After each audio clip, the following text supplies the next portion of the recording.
it's strike two for Zohran Mamdani as he fails to secure a key endorsement in his bid for New York City mayor after meeting for a second time with House Minority Leader Hakeem Jeffries. So this is curiouser and curiouser.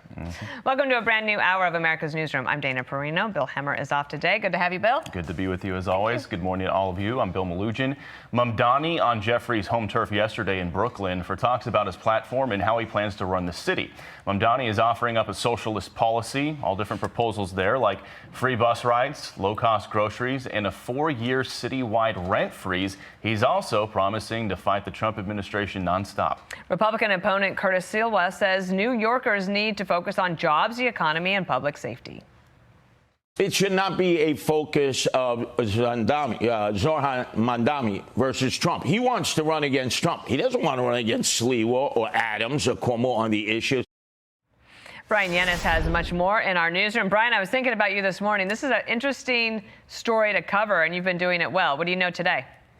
Dana, thank you. Good morning. Look, it's been 57 days since Zohran Mamdani won the Democratic Party's nomination for mayor of New York City. Yet a majority of the city's Democratic Congress members, 8 out of 12, have still not endorsed the Democratic Socialist, including party leader Senator Chuck Schumer, leader Hakeem Jeffries, and Congresswoman Yvette Clarke, who is chair of the Congressional Black Caucus. Now, yesterday, both Jeffries and Clarke met with Mamdani alongside black clergy leaders to talk about the exodus of black New Yorkers. It's the second time Mamdani met with Jeffries, who insists he's not withholding his endorsement.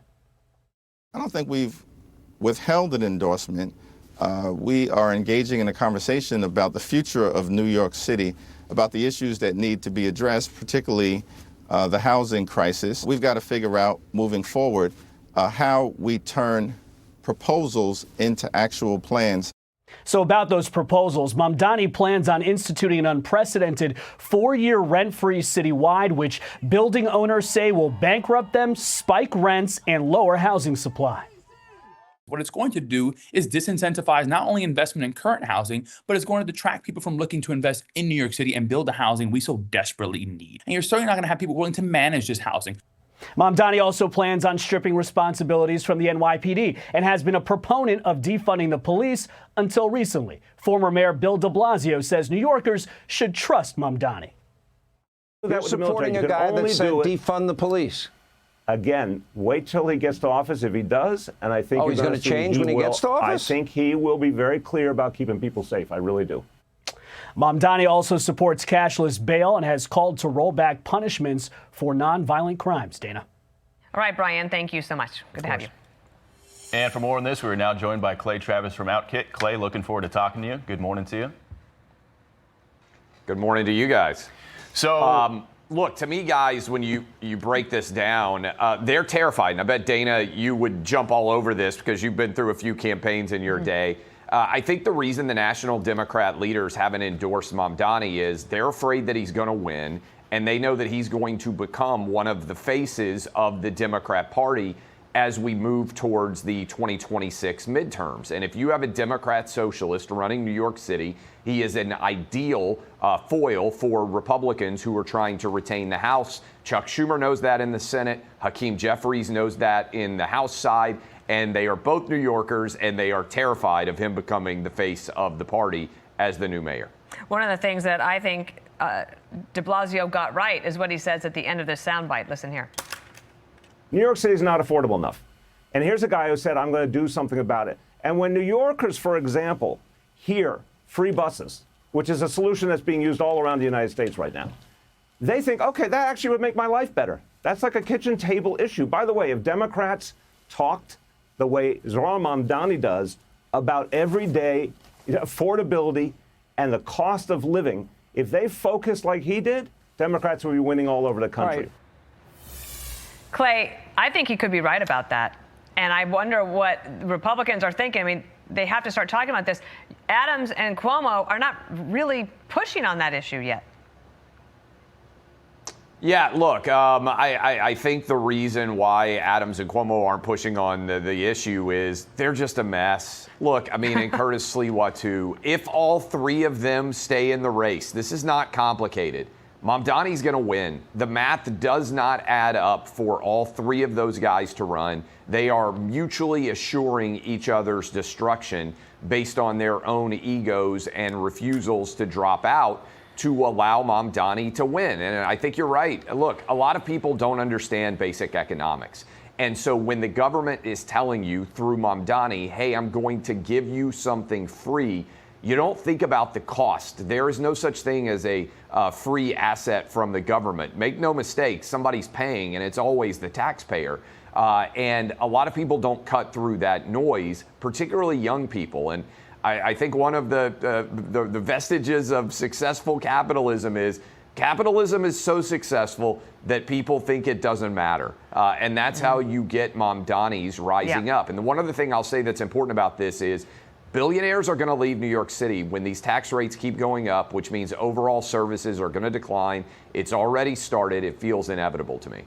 So, Clay, if you take a look at campaign finance records for Mamdani, it shows a majority of what he's getting is actually coming from out of state. So take a look. This is between like 4 weeks in July and August. A little over 1,000 people donated, raised a little over $1 million. Over half of that came from outside of New York City.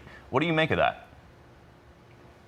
Well, look, I think there is a contingent of the Democrat Party that believes Bernie Sanders should have been the face of the party in 2016 and even in 2020. Bernie Sanders now, I think certainly with the Joe Biden example, is seen as far too old. And I think what you're going to see here happen is there's going to be a battle to figure out who the new face of the Bernie Sanders wing of the party is. AOC probably is going to get it, but I think that Mamdani is going to be a huge asset. He's not eligible to run for president. If he were, this would be a far more, I think, nasty battle between AOC and Mamdani over who's going to be Bernie's heir in the far left wing of the party. Clay Travis, we cannot let an A block go by and you as our guest without talking about the story of the week, and that is Cracker Barrel. So last night they decided to regroup and they said we would listen, and we have. Our new logo is going away and our old timer will remain.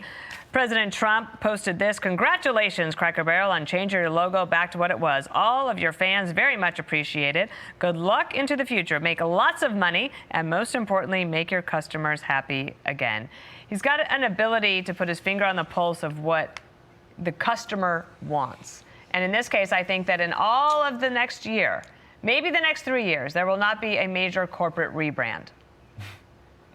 I think you're very likely correct there, Dana. What I would point out is these companies have to get smarter than hiring a lot of people in New York City and LA who never consume their product. Last week, they had a pop-up Cracker Barrel in the meatpacking district of New York City. I mean, whoever made that decision should be fired, CEO, marketing, everybody, because it's so tone deaf. Look, here's the reality. Cracker Barrel didn't like the customers it had, and it decided to design a new campaign, a marketing campaign for customers it will never have. It is what Bud Light did. I am not an expert in marketing, but I do know that you never actually turn your back on the people that are your base in favor of people that are never going to like you at all in the first place. Work on the quality of the food, work on the experience in the restaurant. That's how you make a better business, not by destroying the people who made the business itself. All right, Clay Travis, thanks. Thanks, Clay. Appreciate y'all.